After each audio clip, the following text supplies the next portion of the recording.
Cricket world cup 2019 میں اگر مگر کا کھیل شروع ہو چکا ہے۔ قومی ٹیم اس وقت پوائنٹس ٹیبل پر 9ویں پوزیشن پر موجود ہے، لیکن اس کے باوجود اگر ٹیم بقایا اپنے تمام 4 میچز جیتنے کی شرط پوری کر لیتی ہے اور انگلینڈ 3 میں سے 2 میچز اور سری لنکا 3 میں سے 1 میچ بھی ہار گئی تو قومی ٹیم بآسانی سیمی فائنل میں پہنچ سکتی ہے۔ پاکستان کی راہ میں سب سے بڑی رکاوٹ انگلینڈ اور سری لنکا کی ٹیمیں ہیں اور دونوں ٹیموں کے آئندہ مقابلے بڑی ٹیموں کے خلاف ہیں۔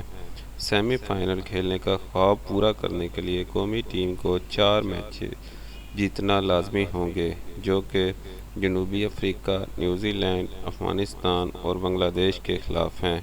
سیمی فائنل کھیلنے والی 4 ٹیموں میں جگہ بنانے کے لیے کسی بھی ٹیم کو کم از کم 11 پوائنٹ حاصل کرنا ضروری ہے۔ اس اعتبار سے اگر پاکستان ٹیم اپنے آئندہ کے چاروں میچز جیت لیتی ہے تو مطلوبہ نمبر حاصل ہو جاتا ہے، تاہم اگر بارش ہوئی یا کسی وجہ سے میچ ڈرا ہوا تو بھی پاکستان سیمی فائنل کی دوڑ سے آؤٹ ہو جائے گا۔